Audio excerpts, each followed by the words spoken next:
feedyourvampire.com. The trick to painting a landscape, if you really want it to look good, is to imagine that you're actually there. So let's go there. Before we get started, we have to put ourselves in a state between being awake and being asleep. First, we have to relax. Clear your minds by focusing on the farthest thing that you can hear. Go farther than the walls of your room, or wherever you are. Notice the cars on the streets and the birds in the trees as you pass them. But keep going. Push. Push until you feel an image of yourself trying just as hard to reach you from across the universe. Do you hear that? It sounds like music. All tone, no melody, and... Hello? Is somebody there? I see a man, only his silhouette. He's kind of a scarecrow, dark and limp, but too tall to be stuffed with hay. I don't think he's supposed to be here.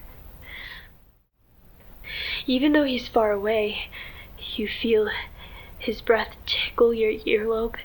His lips are almost moving. They're saying something, but I can't make it out. The man doesn't move. He moves your hands for you. He pulls it away from your body and puts it on his own face. He needs you to feel him. You touch the lashes over his eyes. Follow his nose with your fingertips. His lips are soft and feel like flowers growing out of coral. Did you feel that? He bit me. Early on in our friendship, I didn't think much about the way Lucy chose to spend so much of her time by herself, or how she almost never took a break when she was working, even to eat. I was happy to have a friend that I could share my weird obsessions with. There was a lot we didn't know about Lucy back then. For example, she had a YouTube channel where she live streamed herself painting, reading stories, and just talking about her life. She was streaming to handfuls of people who appreciated her as an oddity. It was only after she died that those videos got thousands of views. What I realize now is that for Lucy, it wasn't enough to just make art. What she wanted was to merge with it. Microdosing helps me have a clearer mind, so I can have a say in what I'm thinking. Normally I couldn't even write if I was feeling this shitty, but with mushrooms, I can actually work on stories. Lucy's mood was like a roller coaster. If she was on a high, anything was possible. But when she was low, getting out of bed to brush her teeth was a struggle. I had my own problems to deal with, but by default, I became her caretaker. And then, just when I was starting to think that Lucy's problems were too big for me to handle, she bought a bus ticket to Los Angeles. Finding Crawley's mansion, day 1. You didn't think that I was lying about being on the hunt for it, did you? Crawley sent me the directions to his place. This is not a proxy situation, by the way. I came here of my own free will. When I realized Lucy had gone to LA without me, I was so pissed that I didn't even watch these streams while they were live. I'm very surprised by what happens on them. Why wouldn't his mansion be in Hollywood? Magic House can be in many places at once. At least the doors of it. Look, see? There's a big sign across the street that says magic. I don't think he's in there. That would be too obvious. I love your t-shirt. Where'd you get it? Thanks, Corpse Grinder. This is so funny. I found this t-shirt in the park. Some guy took it off to play basketball, and then, he forgot to put it back on before he left. It was just there on the fence, so I took it. Oh my god. Get away from me. Somewhere on Hollywood Boulevard, Lucy gets approached by a guy in a Minions costume. Guys, I have to escape. Lucy hated the Minions. On her first stream that morning, Lucy walks all the way to Man's Chinese Theater before the connection craps out. When she picks it back up, she's in a different location. Guys, wait. What the fuck? Fuck.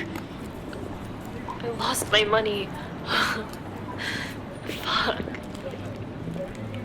Guys, I think I lost the money I was gonna use for a hotel. Jesus, fuck. What am I gonna do? Go home. I can't go home. I'm on a mission. Did you forget that? Ugh. I was gonna tell you guys a secret, you know? I was gonna let you guys in on everything. But fuck, what do I do now? I don't know if I have a place to stay yet. I was supposed to, but I'd need to get to Brentwood. That's what the money was for.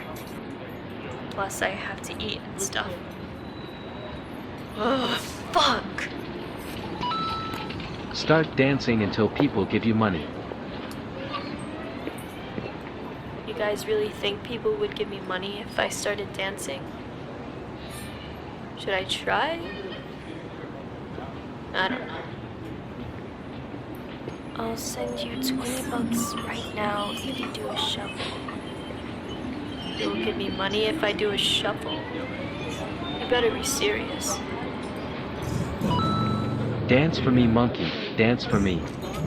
Are you actually going to make me dance in the street for money? That's so cruel. Why don't you just help me? Come on, monkey. Dance. I don't know how to dance. Ugh. Okay, here we go. Whew, I'm dancing. Later that day, Lucy streamed again.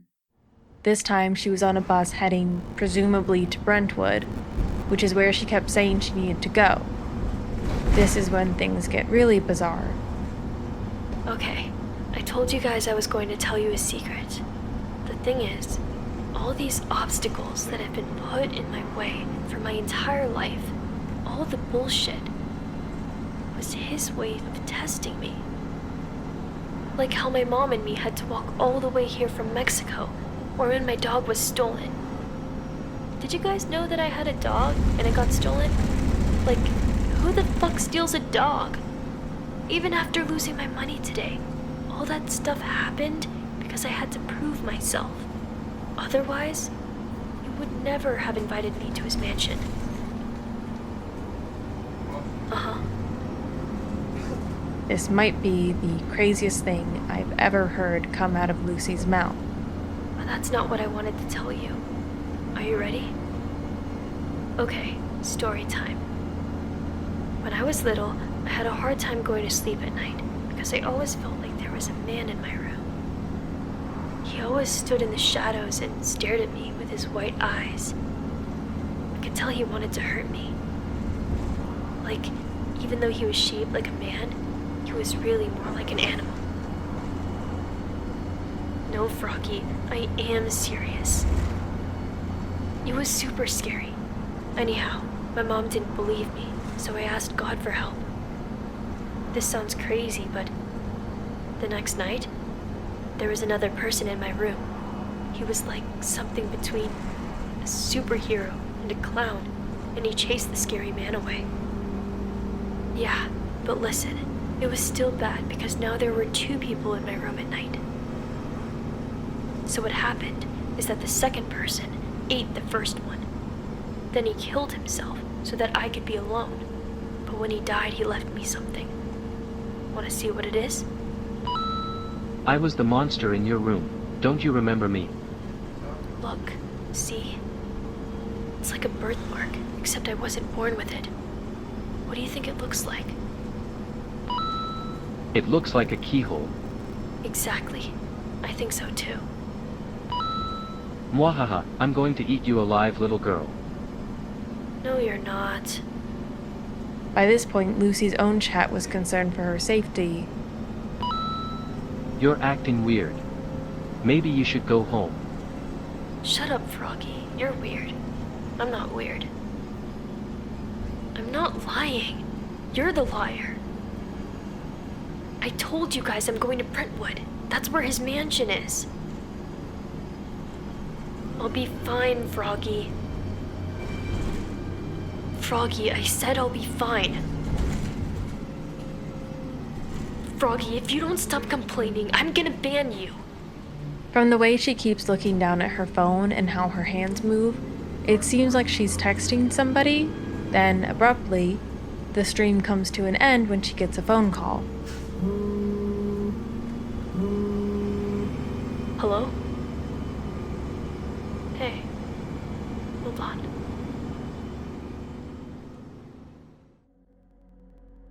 Her final stream from that day happens much later. You can tell it's evening from the color of the sky. Lucy's off screen, and all you see is her phone bobbing up and down as she walks through some kind of park. The weird thing is that she doesn't say anything. It's almost like she didn't realize that the phone was streaming. Off camera is an unknown person. You can hear his voice, though possibly it could be the voices of a few different people. I can't make out what they're saying, but at the end, somebody clearly tells her to make sure her phone is off. It was a Saturday night. I didn't hear from her again until Monday morning.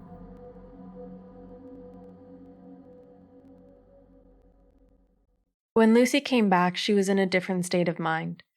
It's hard to describe, but it felt like something that had been asleep beneath the surface had woken up. She was still pretty manic, but unlike how it was in Los Angeles, she was clear-headed and in control of herself. She told me that she'd seen a glimpse inside of Mr. Cawley's mansion. Now that she knew the way, she wanted to take me there. It's just like in our stories, she told me. You believe me, don't you? Did I believe her? What I'm sure of is that facing the possibility of losing my only friend, the price of not believing was too high. So we made a promise to each other that we'd run away. I remember how that night I took a picture of me and my parents out of its frame and slipped it into the pages of my diary. Even though I was abandoning my family, I still loved them.